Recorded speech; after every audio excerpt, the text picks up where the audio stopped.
to help families refinance their homes, to invest in things like high-tech manufacturing, clean energy, and the infrastructure that creates good new jobs.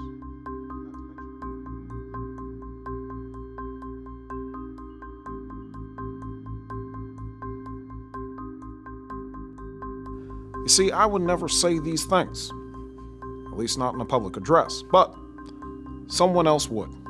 Someone like Jordan Peele.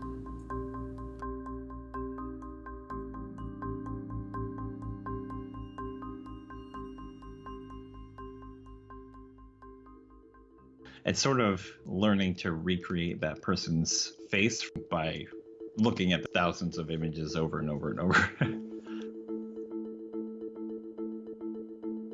Like a lot more research than you would think would go into making a goofy video or something like that. Truly surprising for me.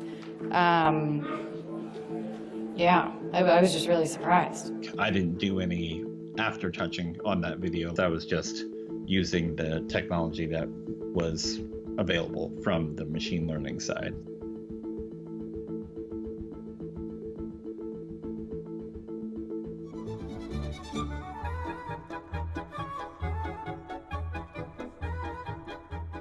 You don't even have to know what GitHub is. You don't have to know how to program in Python. None of that matters. You pay somebody $20 and they'll create the fake for you.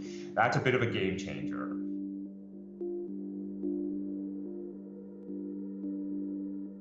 You know, the everyday person who the deep fake sex video emerges in a Google search of your name, where for that person, it becomes almost impossible to debunk.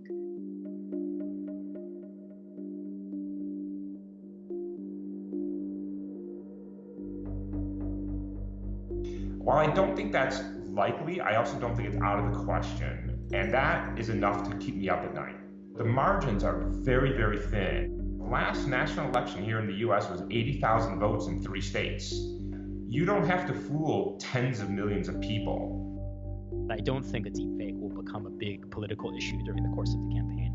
Think about a well-placed rumor before an IPO. I think a lot of these things were problems already. And so it's unclear to me how much machine learning really, adds to those problems. I find it very difficult to sort of believe that there is something so uniquely devastating about video.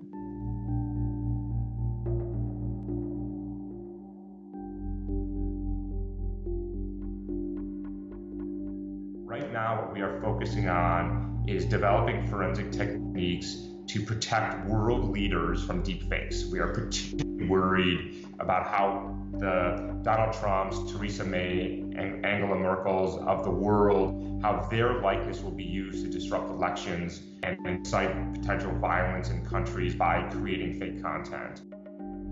There's some fun and entertaining, interesting applications, but there is a weaponization of the technology. And I simply advocate that we as technologists, we acknowledge it, and we start thinking not after the fact, but before the fact, how can we start putting some safeguards in place?